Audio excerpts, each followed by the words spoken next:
Capítulo 5. Rejeição e sucesso. O guru empresarial Dan Kennedy disse certa vez: a sua capacidade de lidar com o fracasso vai determinar quanto a tem para lidar com o sucesso.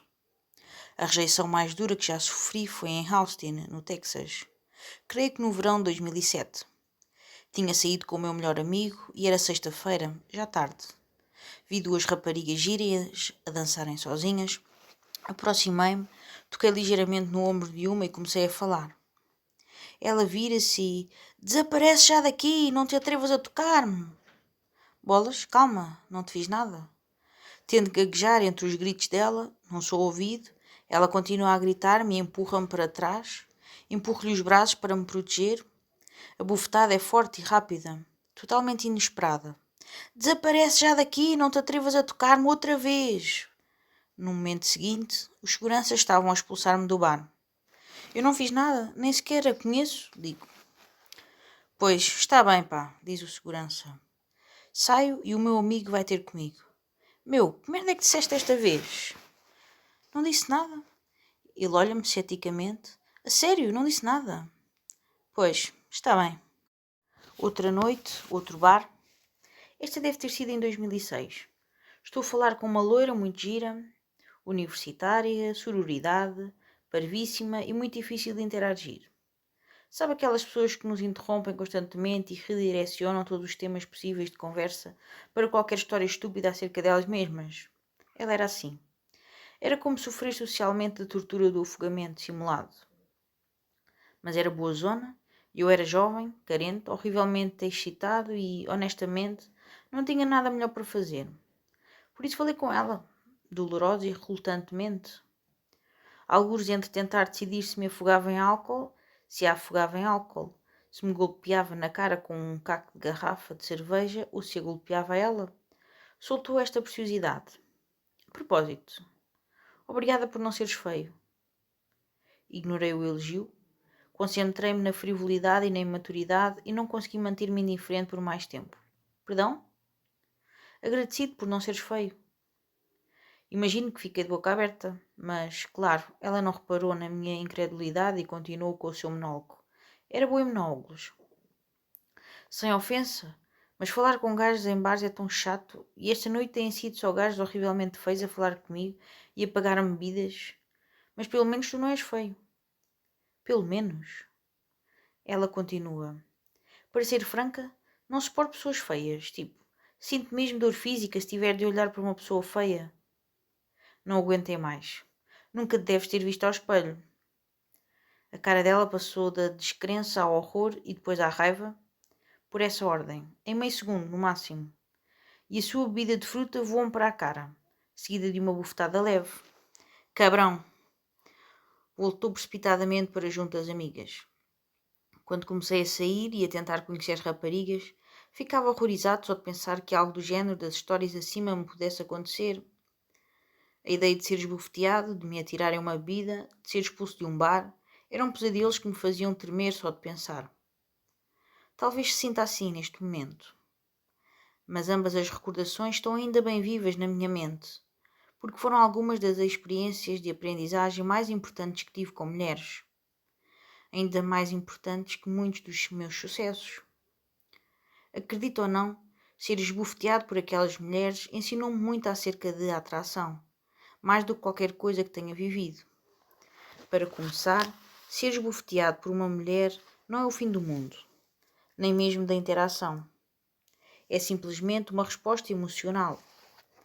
E sendo uma resposta altamente emocional, eu prefiro ser esbofeteado a sofrer indiferença ou tédio. É polarizador. E polarizar as mulheres é mais importante do que ser agradável com elas. Ser esbofeteado também me ensinou que não podemos controlar sempre a forma como as pessoas reagem. Algumas estão completamente fora de si ou comportam-se de maneira muito inadequada. Não pode impedi-lo. Não pode controlar o que acontece em cada interação. Quanto mais depressa o aceitar, melhor se sairá. Por vezes merecerá ser rejeitado, por vezes não. Não me arrependo do que disse à rapariga da sororidade, apesar de, à distância, achar que talvez não apreciasse de ser rude com ela. Se fosse hoje, apenas me desculpava e ia-me embora. Como em todos os tipos de fracasso, só depois de se ser rejeitado algumas vezes é que se percebe o quanto isso é insignificante. Como passou tanto tempo a preocupar-se por causa de nada e como é livre de agir como escolher. A razão por que os homens temem a rejeição é que estão a apoderar nas verdades de outras pessoas, não nas suas. De facto, os homens que temem a rejeição tendem a ignorar a sua verdade, porque se tivessem consciência dos próprios desejos, necessidades e valores, de que teriam medo? Porque hesitariam em expor a sua vulnerabilidade aos outros? Muitos homens, com pouca consciência da sua verdade, fantasiam acerca da capacidade de nunca serem rejeitados. Isto é não apenas uma manifestação da sua carência, como também é realista. Ser rejeitado poupa muito tempo e esforço. Se eu tivesse de sair com todas as raparigas que acho minimamente atraentes, ficava maluco. Normalmente, não é nada pessoal. Assim que percebe que 95% desta coisa de atrair as mulheres não tem nada a ver consigo, é o momento em que se torna livre para perseguir o que quer sem hesitação ou medo. Quando começa a sair e a conhecer muitas mulheres, vai começar a reparar que há muito a dizer acerca de a pessoa certa no momento errado. Nem posso contar as vezes que conheci mulheres fantásticas, mas as circunstâncias interpunham-se no nosso caminho. Está sempre a acontecer. Pode acontecer que ela esteja de férias e tenha de voar 3.000 quilómetros amanhã, ou que tenha acabado de se reconciliar com o seu namorado de há muito tempo e não queira estragar tudo, ou que o cão dela tenha morrido e ela não tenha realmente vontade de falar esta noite, ou que o ex-namorado anda a telefonar-lhe a assediá-la e ela queira que a deixem em paz, ou que o último rapaz com quem saiu lhe tenha apalpado o rabo e a tenha tratado como merda e por acaso tinha o seu nome. Há 1 milhão de circunstâncias externas completamente fora do seu controlo e, num determinado momento, uma grande parte das mulheres que conhece e com quem fala estará a viver uma delas. O melhor que pode fazer é deixar andar e lembrar-se, não é nada pessoal. É por isto que procuramos mulheres com base na nossa verdade. É por isto que polarizamos mulheres o mais rapidamente possível. É por isto que abordamos mulheres procurando ver se elas encaixam nos nossos valores e necessidades, não o contrário. A maioria dos homens, quando conhece mulheres, está a pensar algo como: espero que ela goste de mim, ou espero que ela não me envergonhe nem me rejeite. É tudo acerca delas. E, assim, quando as coisas não vão a lado nenhum, os homens levam isso pessoalmente. Ficam perturbados, zangados ou magoados por aquela estranha aleatória com mamas não se ri da sua piada sem graça neste momento. Em vez de pensar, será que ela gosta de mim? Pense, como será ela? Em vez de pensar, espero que ela não me rejeite, pense, espero que ela perceba que é certa para mim. A beleza é que, quer ela se apaixone por si num momento, quer lhe atire uma bebida à cara, você foi bem sucedido. Descobriu a verdade, a sua curiosidade foi satisfeita e agora pode decidir se deve avançar ou não. Vejo cada rejeição simplesmente como uma forma de incompatibilidade. Quer ela ache que eu sou um tarado ou fique maluca por mim, mas vivamos em continentes diferentes, ou seja, com uma disposição horrível, quando a convido para sair ou penso que eu sou giro, mas tenha valores e interesses diferentes dos meus. Seja qual for a razão, se uma mulher me rejeita é porque não é compatível comigo. Pode ser uma incompatibilidade permanente, pode ser temporária, mas a questão é que, se ela gostasse o suficiente de mim, estaria disposta a trabalhar para as coisas funcionarem. Se não o faz, isso significa que é a pessoa errada. Ou a pessoa certa no momento errado. Lembre-se, é um foda-se sim ou não. E se não for um foda-se sim, então prefiro um não a um meh, pode ser. Redefinir o sucesso. O conceito de sucesso nos conselhos amorosos modernos está frequentemente distorcido. É influenciado, por um lado, pelos papéis e regras tradicionais, arranjar uma boa namorada, casar-se, etc., e por outro pelas expectativas irrealistas e pressões sociais de outros homens. Para ser o homem, tem de levar para a cama dezenas de mulheres. Nunca deve ser rejeitado, deve comer modelos e mulheres nota 10, etc. Os homens colocam muita pressão uns aos outros e envergonham-se mutuamente por serem rejeitados. E isto desenvolve uma cultura pouco saudável de masculinidade baseada na carência e não na autoexpressão genuína. Escolher como definir o sucesso com as mulheres é fundamental. Se optar pela forma errada de definir o sucesso para si mesmo, os meses e anos de esforço que dedica a atingir o objetivo são um desperdício.